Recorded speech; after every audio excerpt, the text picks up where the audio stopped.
Hello, my name is Jasmine Ricardo Perez, and I am doing a prevention campaign on intimate partner violence, more specifically, emotional abuse. Intimate partner violence is abuse or aggression that occurs during a romantic relationship. Emotional abuse is a non-physical behavior that is meant to control you, isolate you, and frighten you. This usually presents through insults, constant monitoring, excessive jealousy, manipulation, humiliation, intimidation, and dismissiveness, among other things. Some examples of each thing are insults.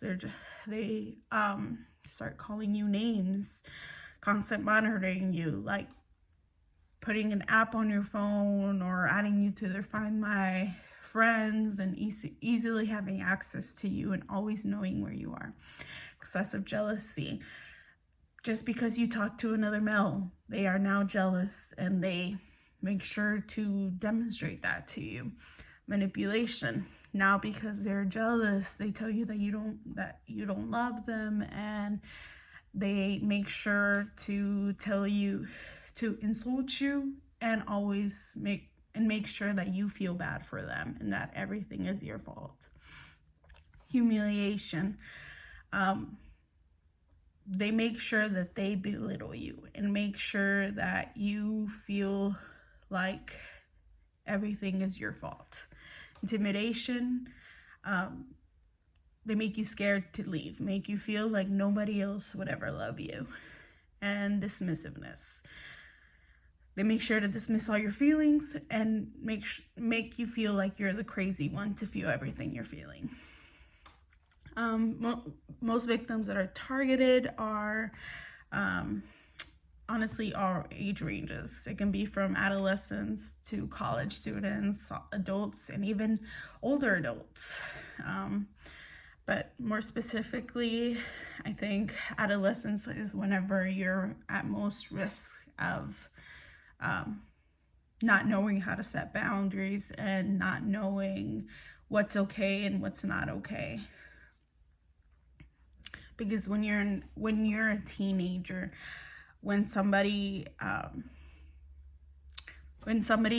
crosses a boundary that seems common, it feels like, oh, maybe that's how all boyfriends are, or that's how all girlfriends are.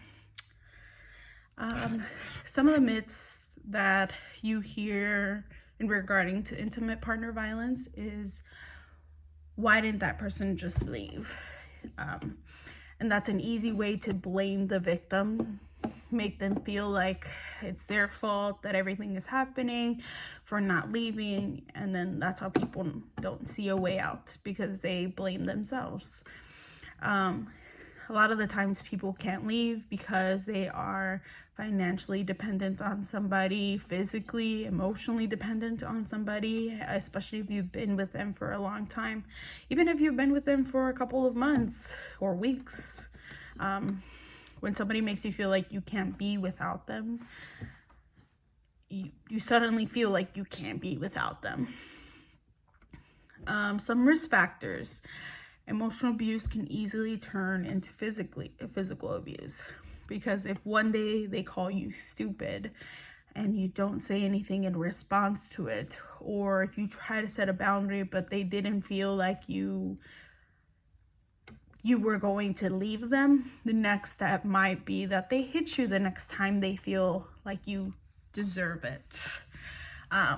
That physical abuse can then lead to sexual abuse, meaning if they hit you and they didn't feel like you were going to leave them, the next time that you may be having a sexual intercourse with this person, if you say no, they are more likely to not back off, because they know, oh, I hit this girl, she's not going to leave.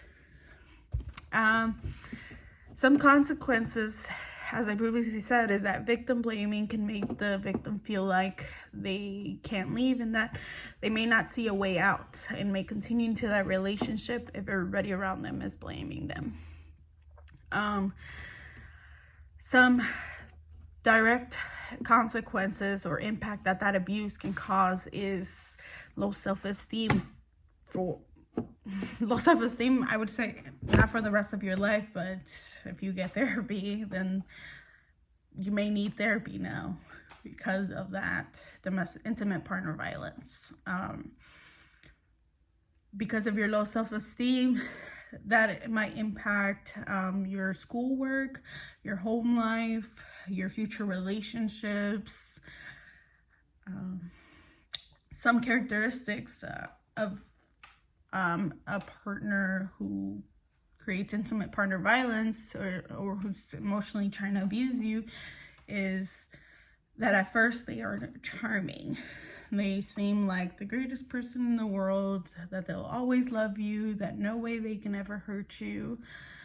But then if you start seeing red flags about them, then if they have, for example, a crazy ex, they make sure to make her out to look insane. Like, oh, I have no idea what she's talking about. She made up everything. Another thing is that after they make everybody else look insane, is they try to slowly isolate you. They start talking bad about your friends and making you believe that they don't like you, that you should only be with them because they only get to spend a certain amount of hours in a day with you, and that you should be hanging out with them more. Once they try to isolate you, they also try to call you names to see how far they can push things. And in my situation, when my partner started calling me names, I tried to set boundaries so he wouldn't call me names, which it did work. It did place a boundary. However, it would just mean that only if I got him really upset, that's when he would call me names. And then the thing is that at no point is your partner supposed to call you names. And even if you did get them upset, it is not fully your responsibility. Like, usually in an intimate partner violence, that's how they try to make you feel, and that's how they isolate you. And then next time they insult you, it might not be like a vulgar word, but they might insult you in a way where they're insulting you more personally, make you feel crazy. If you're worrying, if you threaten to leave, he'll threaten to hurt himself. Something that isolated me further was my previous boyfriend. Nobody liked him. And so when I dated the next person, I really wanted to make sure that everybody liked him. And so then I stopped telling everybody all the red flags I was seeing because I really wanted to be happy. I wanted to be happy with somebody, and I didn't want everybody judging the person that I was with. So I stopped telling everybody what was going on because I thought that was normal. So then when he started calling me names, and then he hit me, and then it led to more things. Always make sure to trust your gut, because at the end of the day, trusting your gut, even though it seems so little, whatever that person said or whatever that person did, it seems like whatever, I'll just push it off. That little thing can always lead to a bigger thing. So if you don't feel great about somebody, it's okay. Just move on. Just leave that person, because nobody is ever worth the turmoil they will cause you. Don't believe that no one else will ever love you. There are almost 8 billion people in this world, and I know for a fact someone does love you, or someone will love you romantically, because there's 8 billion people in this world. My level of preventions are, I think a very important thing is having support. Even if it's not within your friends and your family, finding centers where survivors can talk to each other to increase safety and lessen harm. Because sometimes when you hear when you hear out loud the things that are going on in your life, you start to realize, wow, this is crazy. This person called me an idiot in front of a whole restaurant.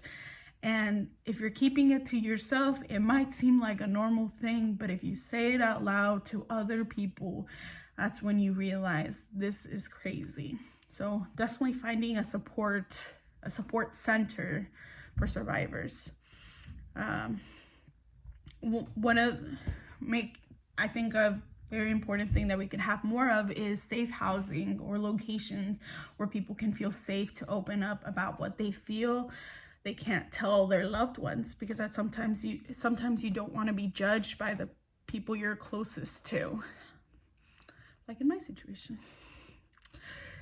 Secondary, having a public presentation in several locations where people have been victims have a space to talk about what they went through so other victims don't feel alone.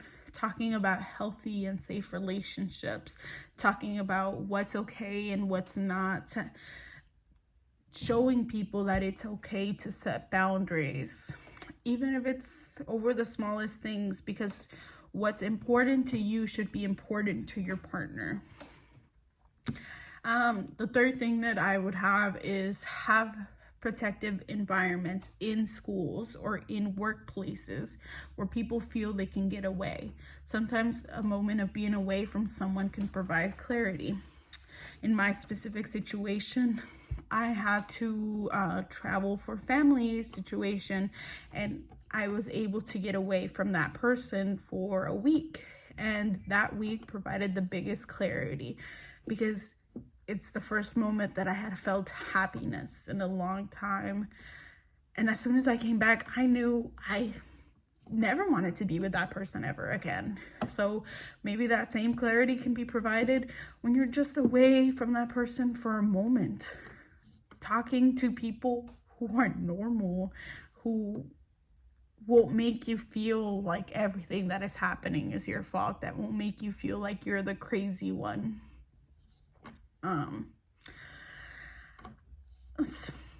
One of the biggest references that I definitely recommend is the National Domestic Violence Hotline. They not only have websites, but they also have an online chat that I know sometimes maybe it's hard to express through words, but it'll be easier through a text messaging services.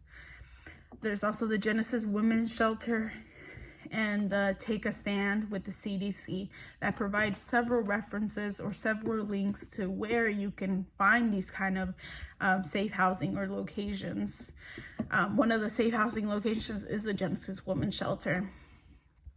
Okay, thank you so much.